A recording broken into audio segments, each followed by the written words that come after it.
Welcome back to the Center of Critical and Cultural Theory. My name is Dr. Roger K. Green, and this is a contextualized reading for Homer's Odyssey, Book 4, part of our course on Homer and the Critique of Western Civilization. Now, in these opening lectures where I've been doing these contextualized readings, we're kind of walking our way through the text itself, and I'm highlighting little bits or expanding on some of the intertextuality, such as the story of the Odyssey, which is kind of a shadow text or a backdrop to the Odyssey, along with mythological names and gods and goddesses, that sort of stuff. Book 4 gets us to the end of the opening books, I would say, to the Odyssey. We haven't seen Odysseus in person yet as a character, but we've heard a lot about him or at least a lot about the feelings that other characters have for Odysseus in the first 4 books. After this contextualized reading, I will have a lecture where I start bringing in more of the current controversy around the idea of Western civilization, what we're doing with a book like Homer's Odyssey, especially as an early course in the this critical theory curriculum that I am developing, and the tensions around race, the tensions around the perpetuation of white supremacy, which is a continuing problem in the culture in which I live, and some of the ways that this discourse around the idea of Western civilization crosses both academic and popular audiences. So what I mean by that is that, it will still make the New York Times, major newspapers, when there's something about, a major change or major critique in the curriculum of Western civilization, and books like the Odyssey being in it, as well as an ongoing robust amount of engagement in, say, academic journals, where scholars are doing more nuanced study of texts. So we'll be doing some of that in a lecture after this, but this will be a contextualized reading again, just kind of walking through what happens in the text, and I'll highlight some things as we go along. So let me pull it off screen share here so I can access my notes. Okay, so we open up. This is the king and queen of Sparta. We know that Telemachus has gone by chariot from Pylos, right, from Nestor's kingdom. So we're in southern Greece, right, up into Sparta, and he's with Nestor's son, Pisistratus. And so we open up on them arriving in Lacedaemon, which is the kingdom of Menelaus, and they're celebrating this kind of double marriage of 2 of Menelaus's children. The princess, I just want you to sort of notice in the opening stanza here, the princess isn't named until the end, and so it's a stylistic thing that I want to emphasize here. Her name is Hermione, but we don't get her until the second to last line of at least the ways that the Fagles edition has the line breaking going. So we're told that Menelaus had prearranged her marriage to Achilles' son, who is also unnamed in the text. According to other sources, though, her grandfather, Tyndareus, had given her hand in marriage to Orestes, her cousin, right? I've been saying a lot about Orestes, and I think that it's important to sort of know this, and that the Greek audiences would be able to put this together without having to think too much about it. But we, who are not ancient Greeks, maybe need to be a little bit more directly aware of their relationship here. So Orestes, because he's the son of Agamemnon and Clytemnestra, Agamemnon is Menelaus's brother. That Orestes is her cousin. So Tyndareus had arranged the marriage with Orestes, but during the Trojan War, Menelaus promised his daughter's hand to Neoptolemus, and this is a son of Achilles. And it's not exactly stressed whether he's doing it directly with Neoptolemus or Achilles, but it seems like Neoptolemus would be closer in age, so he's probably a young boy, and the arrangement is being made with Achilles. So Neoptolemus, nevertheless, is there at the Trojan War, and he goes home and he takes Hector's widow from Troy. So her name is Andromache. He takes her as a concubine. Now that once he's married to her with Hermione is going to cause them strife, and so this is not really in the Odyssey, because there's jealousy between Andromache and Hermione. And so Andromache casts spells on Hermione, preventing her pregnancy. So Hermione asks Menelaus to kill Andromache for it, but he refuses to do so. So Hermione flees to Orestes and is married to him, producing the son Tisimus. And there's not much that we know about Tisimus, the son of Orestes and Hermione. So why is this important? Well, I think I want to note that the timing is rather difficult here, right? We don't know exactly, as I've already alluded, we don't know how old Neoptolemus is. So he's obviously fighting age, so 18-ish or older, but young, still a boy, and still having his marriage perhaps arranged by his father. If anything, his father's relationship to Achilles is what's producing some of the alliance here.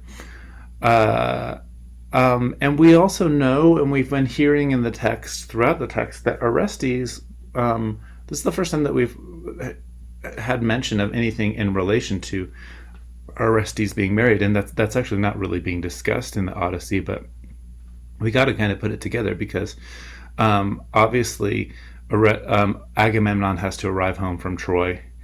Clytemnestra and Aegyptius has to kill him. And then we know that Aegyptius reigns for 8 years, because we learned that in an earlier book, before Orestes kills. So at what point, does Orestes already have a wife at this point, and he's just plotting to kill, and then eventually, he avenges his father's death, and then the Furies are set on him for killing his own mother. So, is there a time where Orestes, before the Furies set in on him and he has this marriage and this child with Hermione? It's just kind of something to think about, and it's just waving in the air there. And it's not that this is necessarily meant to be a true, like an accurate history or something like that, but we want to just sort of think about the spacing of things and how that might problematize or at least point to the ways that the narrative is being constructed by Homer. So I asked the question, just how long between avenging Agamemnon's death and being set upon by Furies does Orestes have? That's one thing to think about. So that's one wedding, right? Going back to the actual text of the Odyssey here. So Hermione is being married off to Achilles' son. And the second wedding here is the son of Menelaus, whose name is Megapenthes, which is kind of like grand or big thought. But the text says to us explicitly that it's born to him by a slave. So Megapenthes is betrothed to an unnamed daughter of Elector, and Homer notes that Helen was only granted the one child, Hermione. So there's a couple of things I think to notice here. So first, we're seeing patriarchy clearly at work, as well as class. The son here is born by a slave. And his name gets mentioned actually before Hermione's in the text. Marriages, we can see from the text, are strategic alliances. We've seen a number of times throughout the first few books here that slavery is just taken for granted in within the textual universe of Homer's Odyssey. Slaves and servants appear in the background of these situations like extras in a movie. The text is devoted to a particular class of people who are soldiers and nobility. Throughout the text, characters are only partially recognized, yet their nobleness or some sort of facial characteristic appears to be a trait that one exhibits both through looks and through manners.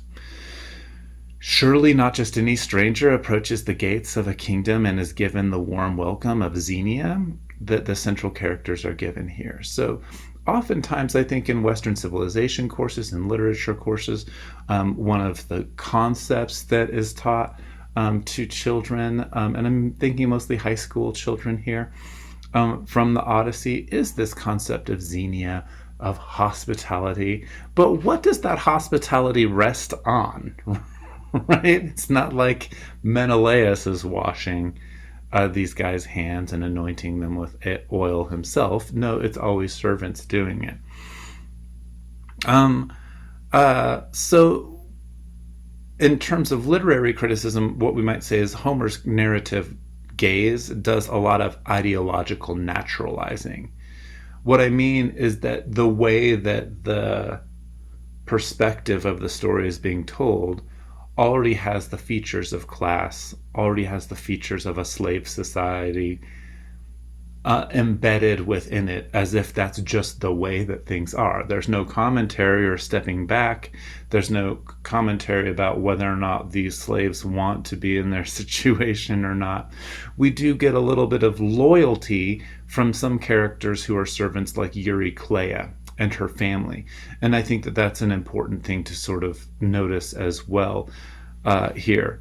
So as I've said in my next lecture, I'm going to address some of the contemporary debates concerning Western civilization and in particular the investment that white supremacy has historically in the idea. But so as you're just reading, I'm only mentioning that now just to invite you to do some of that questioning as well. What does the text set up that just seems to be taken for granted? For now, though, let's continue with the contextualized reading because it's going to get us through book 4 and get us to Odysseus, the hero. So again, just after the marriage here, we see Bard playing while dancers dance and eaters eat. Aetionus, one of Menelaus's men, is rebuked for questioning whether he should be hospitable to the guests. Menelaus reminds him of all of the hospitality they were granted in their journeys. Menelaus says, "Help yourselves to food and welcome. Once you've dined, we'll ask who you are. But your parents' blood is hardly lost in you. You must be born of kings, bred by the gods to wield the royal scepter.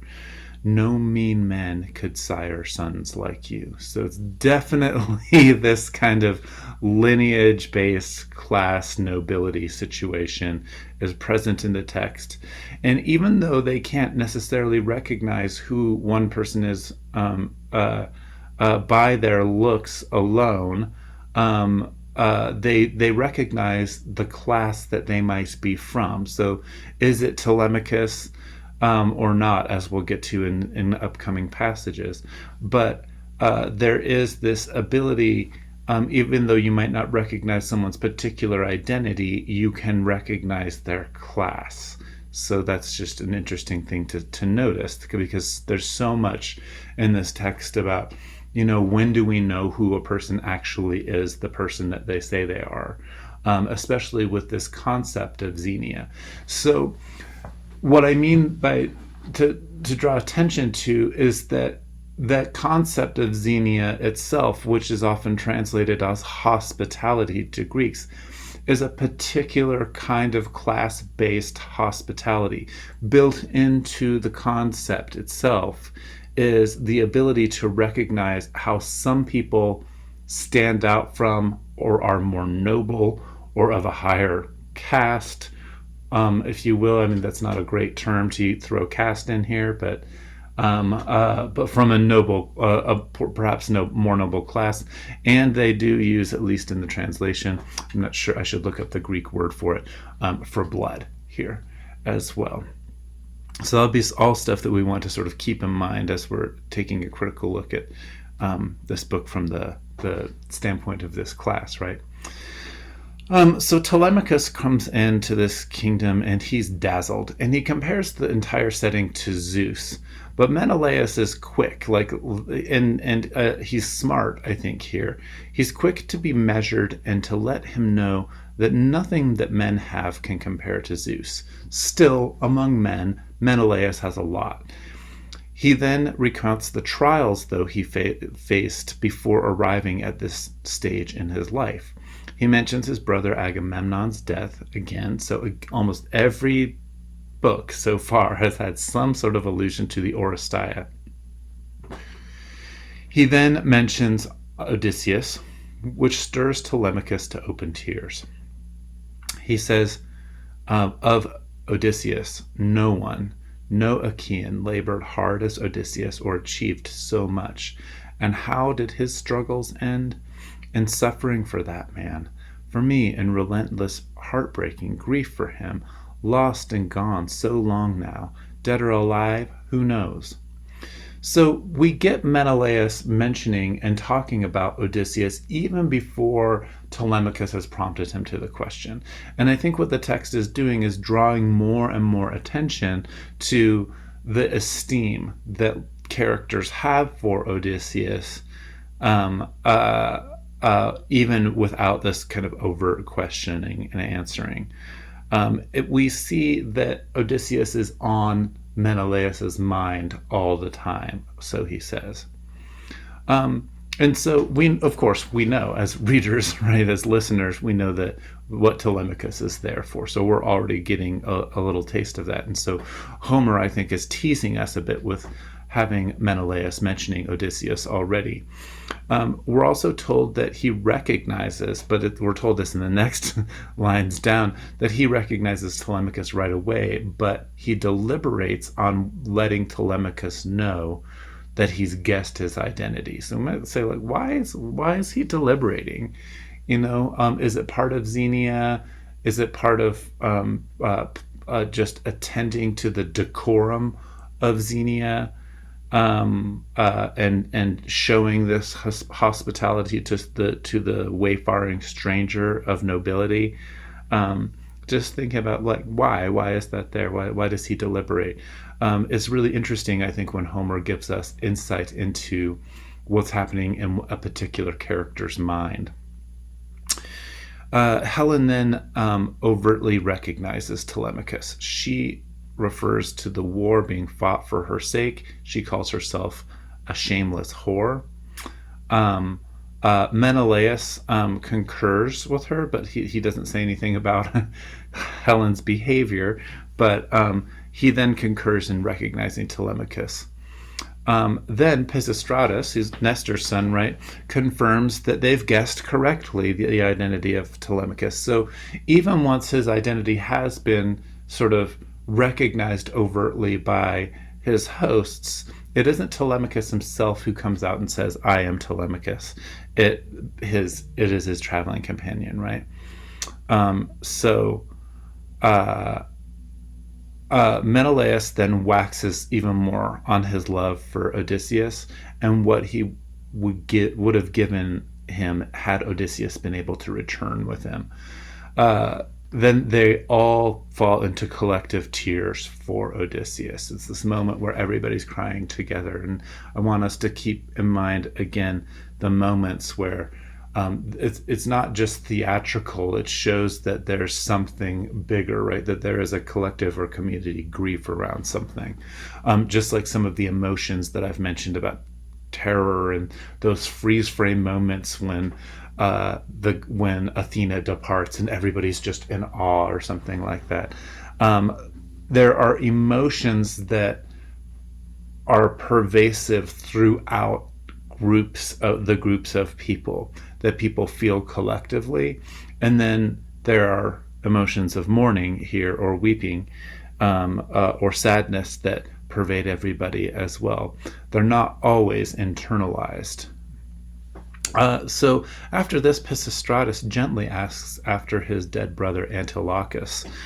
Menelaus then commends him for his measured speech, right? Because and you see it in the way that Pisistratus talks. So we again get a reference to youth and old age here, that there's something that happens as one gets older, that they're more measured in their speech. But it doesn't mean that they throw out all of their emotions. We've seen that the elder people can weep and cry too. But there's a more measured tact in the ways that they interact with each other. So the elder Nestor has imparted wisdom to his son, and it's almost like Pisistratus seems older than he is because his own father was older among all of the soldiers at Troy as well. We still don't get much about the death of Antilochus here. Menelaus just stays at commenting on sort of praising Pisistratus's tact. So then Menelaus asks them to put their tears aside until tomorrow morning, and for now to just feast. We do get a servant's name here who rinses their hands, and then Helen drugs them with Egyptian herbs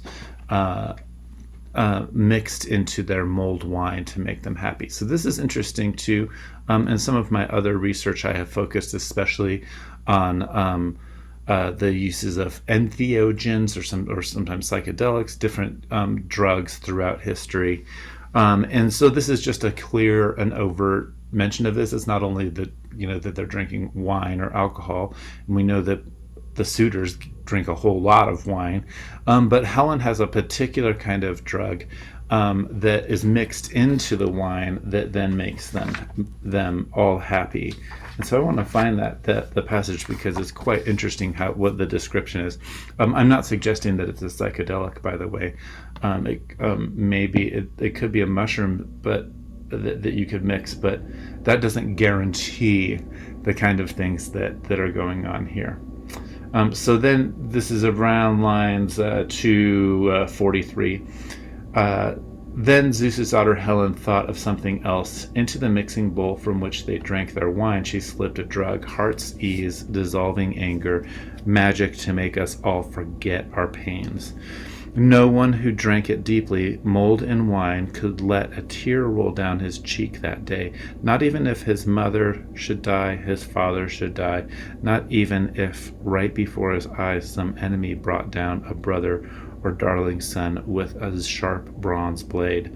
So cunning the drugs that Zeus's daughter plied, potent gifts from Polydama, the wife of Thon, a woman of Egypt, land where teeming soil bears the richest yield of herbs in all the world, many health itself when mixed in the wine, and many deadly poisoned.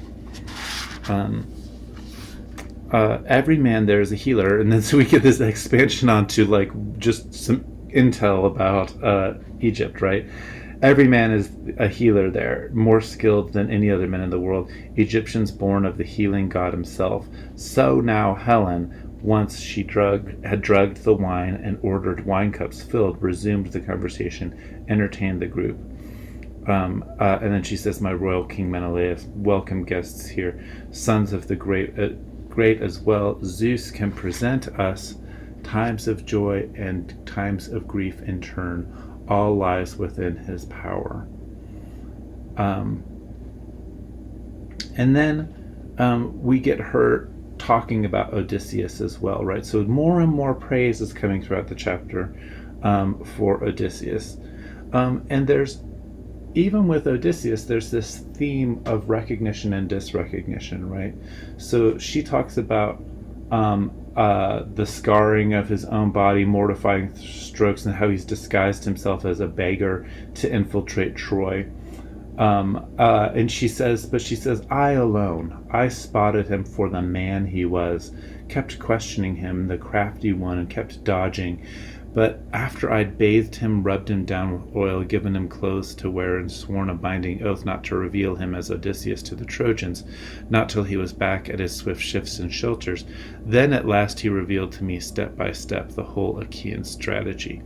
So this is it's just an interesting sort of wartime maneuver, right? That Helen would be a trusted confidant for Odysseus, which seems to be that she was on his side, but at the same time, we know earlier in the book that she's referred to herself as a whore. And she does sort of put the blame on that she was kind of duped by the gods. But it's nice how they do this in the Figgle's text translation with the line break here.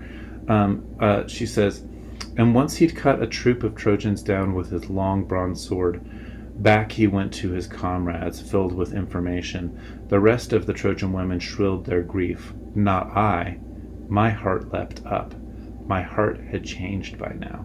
I yearned to sail back home again. I grieved too late for the madness Aphrodite sent me, luring me there, far from my dear land, forsaking my own child, my bridal bed, my husband too, a man who lacked for neither brains nor beauty.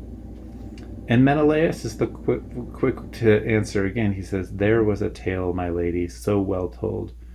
Now then, I've studied in time the plans and minds, and this is the brief mention that we get to the famous Trojan horse here, about how this was all Odysseus' idea. What a piece of work the hero dared and carried off in the wooden horse, where we all are best encamped, our champions with the bloody death for Troy. When along you came, Helen, roused no doubt by a dark power bent on giving Troy some glory. So then he's like saying, yeah, you weren't always quite on our side. But Odysseus is crafty. Odysseus is wily. Odysseus is a planner in war. So there's intelligence in him. And then after these passages praising, Telemachus does what Telemachus does, which is often he counters back and he has these moments of doubt. He says, son of Atreus, King Menelaus, captain of armies, so much the worse, for not one bit of that saved him from a grisly death. Not even a heart of iron could have been helped. But come, send us off to bed. It's time to rest. Time to enjoy the sweet relief of sweet sleep. And then Helen briskly told the serving women. So here's one of those things. It's just like, oh, serving women, here they come, to make the beds and in the porch's shelter, lay down some heavy purple throws and for the beds themselves, and over them spread them some blankets, some thick woolly robes. And then the next morning, of course, Dawn rose with her rose-red fingers shown once more. Then we get Telemachus telling Menelaus kind of what the situation is with the suitors back at home. And we get Menelaus's response, right? How shameful, the red-haired king burst out in anger. That's the bed of a brave man of war they'd like to crawl inside, those spineless, craven cowards. Weak as the doe that beds the downs her fawns in a mighty lion's den, her newborn sucklings, then trails off to the mountains, spurs in the grassy bends to graze her fill. But back the lion comes to his own lair, and the master deals both fawns a ghastly, bloody death, just what Odysseus will do with that mob, ghastly death. And so we get this already. So there are a couple of things going on. First of all, this is one of Homer's famous analogies, right? Just as a doe that takes its fawns into a lion's cave to eat there and then leaves, is going, when the lion comes home, they're going to get ravaged. When Odysseus comes home, he's going to ravage. But it's setting up for us this tension, this bloodbath, this climax of the homecoming of Odysseus to get. And so I think it's setting up that social desire in the reader's or listener's perspective. It's like, oh, those suitors are gonna effing get it, right? So he says, Also, if only that Odysseus sported with those suitors, a blood wedding, a quick death would take the lot. But about the things you've asked me so intently, I'll skew and sidestep nothing. And so then we get this long story of the old man and of the sea. And Menelaus is recounting his own trip home from Troy. And for some reason, which we're not really shown why, but Idothea, which is a daughter of Proteus is the old man in the sea, helps out Odysseus. There's a little verbal sparring between them, but she helps him out. She answers all of his questions. She says Proteus of Egypt knows how to get home, right? The immortal man of the sea who never lies, who sounds the deep in all its depths, Poseidon's servant. He's my father, they say, he gave me life.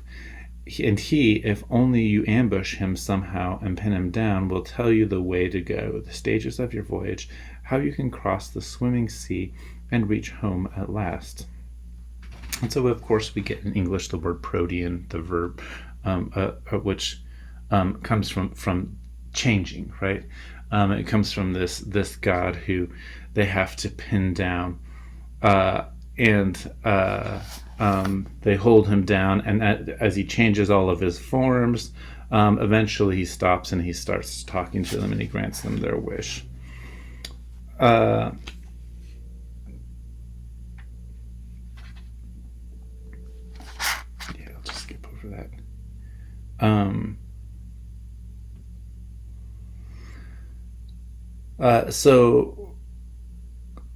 then Idothea she doesn't just tell them, she also then goes down into the depths, and she kills a couple of seals and allows the seal skins to come over them and gives them ambrosia that they can spread under their nose to hide the stench of the seals. Now this is going to allude or sort of parallel, I think, a moment that Odysseus has later on in the text. So I just wanted to draw attention to that here. And then in earlier notes from this, I have in my notes in the side, and it's too much to go into in this lecture right now. But when we get to Proteus and his shape shifting, first he shifted into a great bearded lion, then a serpent, then a panther, a ramping wild boar, a torrent of water. And in his shifting, I was noticing something, at least in my readings, that something similar to Mithra or Mithras, and this is a religious figure that is coming from Persia, and so we get the mystery religions in Greece sort of coming from this, and I wondered if that might be something that's going on in the text here, that we might want to delve into at a different time. It's especially important, I think, because earlier in the text we had that moment where Helen was drugging people, and we know that there is this Kukion is the name of this kind of secret concoction that the people who were initiated into the mysteries had. And is there some sort of other coded language going on in the text of Homer, being as old as it is? Probably there's some other kinds of allusions going on as well. And then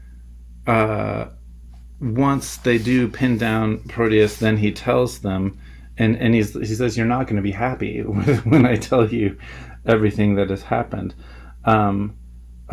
So the problem here is that the reason why that Menelaus has been marooned on an island is, as Proteus says, you should have offered Zeus and the other gods a handsome sacrifice, then embarked, if you had hoped for a rapid journey home across the wine-dark sea. It's not your destiny to see your loved ones reach your grand house, your native land at last, not till you sail back through the Egyptian waters, the great Nile swelled by the rains of Zeus, and make a splendid rite to the deathless goddess who has gods who rule the vaulting sky. Then, only then, will the gods grant you the voyage you desire. And this, we know was the argument that Menelaus and Agamemnon were having before leaving Troy and going back home. And Agamemnon was the one who wanted to stay. But Agamemnon also, there wasn't anything that Agamemnon could do, even if he sacrificed a whole lot more, because he was already going to die when he got home to his wife and her lover. And so Menelaus learns about that here, but Menelaus also learns about these other figures from the Trojan War, right? So we get Ajax here, then we get the long story of Agamemnon.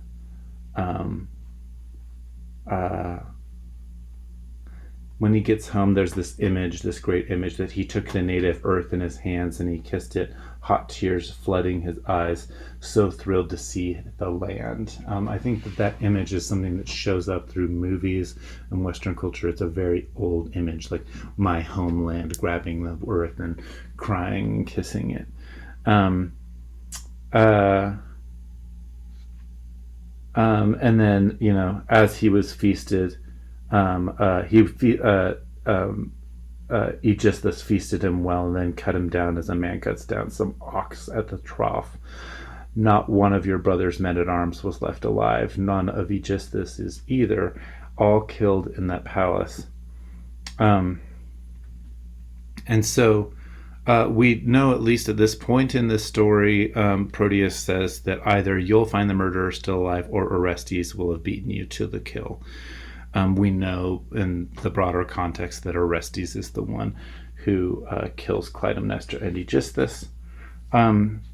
So he pressed, and I felt my heart, my old pride, for all my grieving, says Menelaus, glow once more in my chest, and I asked the seer in a rush of winging words, those two I know now, tell me the third man's name. And then we get Odysseus, right? So again, everybody in this book, right, is eventually moving towards talking about Odysseus and what has happened. And we hear that Odysseus has been stuck on the nymph Calympho's island.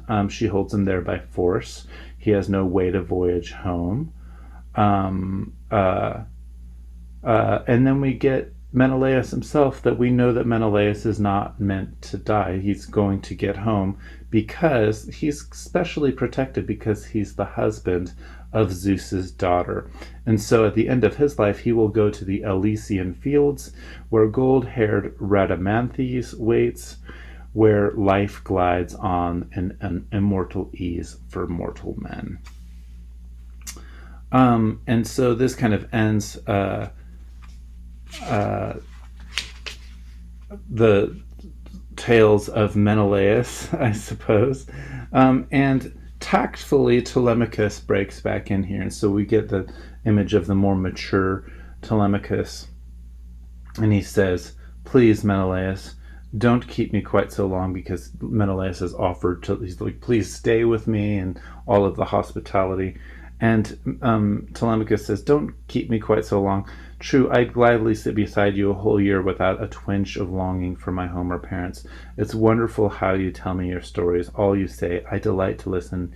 Yes, but now I'm afraid my comrades must be restless in sacred Pylos, and here you'd hold me just a little longer. As for the gift you give me, let it be a keepsake. Those horses I really cannot take back to Ithaca. And so he tactfully says, like, I don't want these gifts, or I can't take these gifts. And Menelaus happily gives him this bowl instead. And he says again, good blood runs in you, dear boy. Your words are proof. And then we get this really interesting shift in the narrative here. So I'm on page 144 in my text, or I'm getting close to lines around 700. So Menelaus says, I'll gladly give you this bowl. And his words cut off, and then the narrative just shifts dramatically back to Ithaca. It's like, meanwhile, back in Ithaca, um, we see that the suitors figure out that Telemachus has gone to Pylos, and then they decide this plot that they're going to go out to sea, and they're going to wait and ambush him as he returns. Then Penelope, Telemachus's mother, also learns of the plot, and we know that Eurycleia had been sworn to secrecy. But then the herald Medon is the one who tells her he'd overheard their schemes outside the court while they wove within. So she not only knows that Telemachus is gone, but she knows that the suitors are scheming to kill her son. She says, "Herald, why have the young blades sent you now to order Odysseus's serving women to stop their work and slave to fix their feasts? I hate their courting, their running riot here. Would to God that this meal here and now were their last on earth."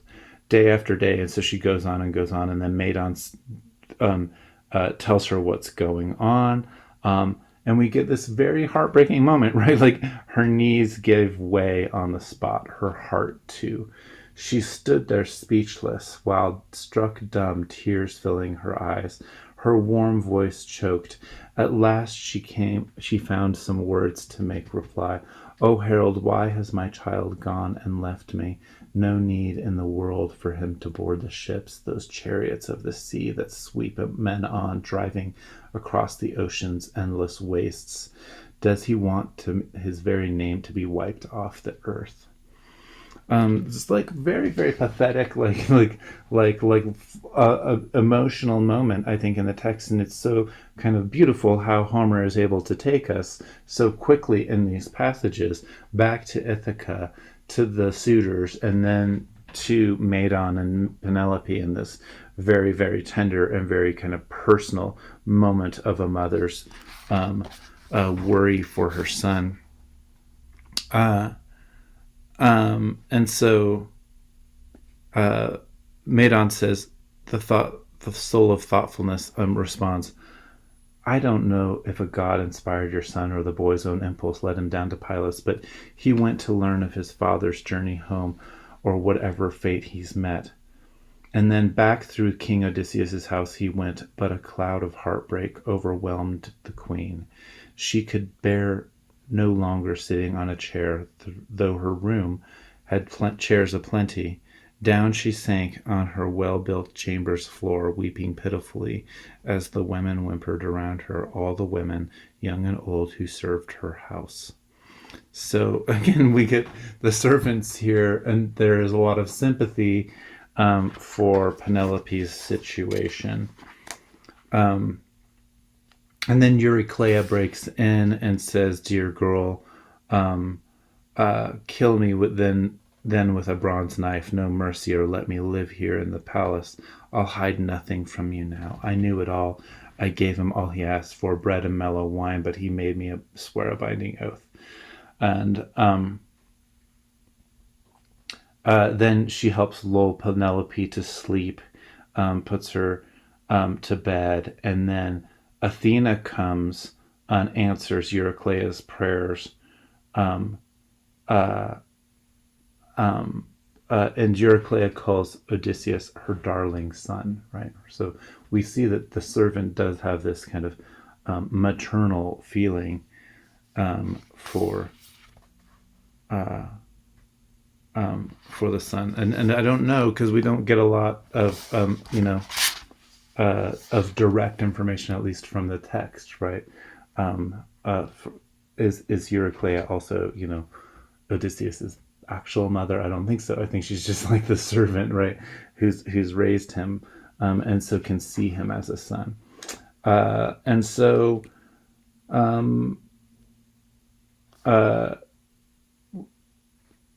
as we near towards the end here, just a couple of other things to mention. Back to the suitors who are boasting. And then we just kind of get this kind of flip flop back and forth. I mean, again, thinking about the camera situation of the way that the story is being told. So we go to the suitors, and then we go back to the upper room, and then Athena comes down and takes the form, this kind of the form of a phantom or a kind of ghost, the form of her sister. And she kind of comes into this half dream state with Penelope. And she's been put to bed by Euryclean, so maybe there's like some herbs or drugs being used here to calm her down as well. But she comes in the form of Penelope's sister at the gate of dreams and reassures her. And then Penelope says, and she's always described as circumspect, right? Because she always wants to see behind things. Circumspect Penelope replies, "If you are a god and have heard a god's own voice, come tell me about that luckless man as well. Is he still alive? Does he see the light of day? Or is he dead already, lost in the house of death?" About that man the shadowy phantom answered, "I cannot tell you the story start to finish, whether he's dead or alive. It's wrong to lead you on with idle words." But notice how Homer has aligned our desires as the readers with Penelope's as well, just before we're about to dive in and really see what's going on with Odysseus. And then this great, passage, the shift back here at the end. At that she glided off by the doorpost, past the bolt.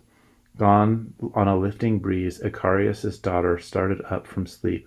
Her spirit warmed now. That dream so clear had come to her in her darkest night.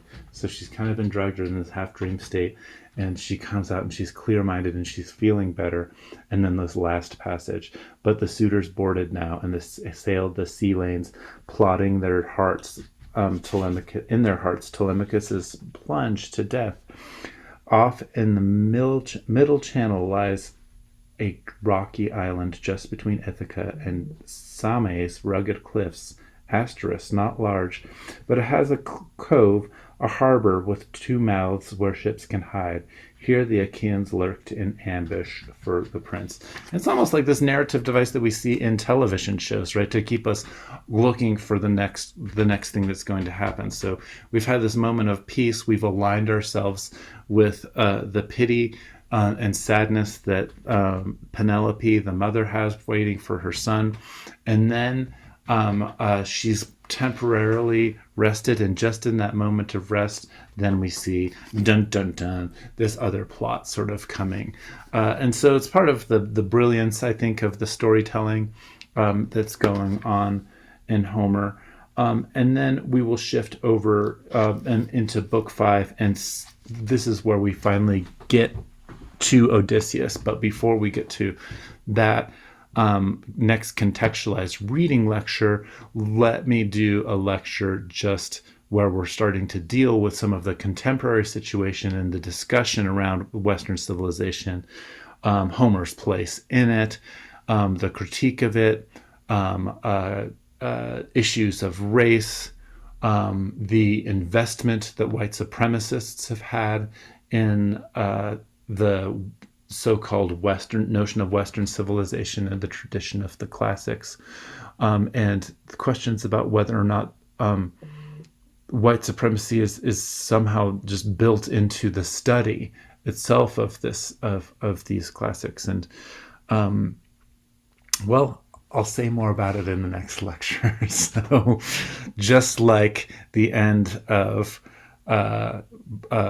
book 4 here, there's the dun dun dun element. I think that this is like when we think about the difficulties of having to deal with something as awful as white supremacy, that's dun dun dun is coming in here. So we'll see you in that lecture, and then we'll turn back to contextualized readings. Thank you for paying attention and reading along with me, and as always, if you're able to, please support us on Patreon, so that I can keep doing this and do better jobs at being able to study and prepare for these lectures and readings. Have a great day or evening wherever you are. We'll catch up with you later.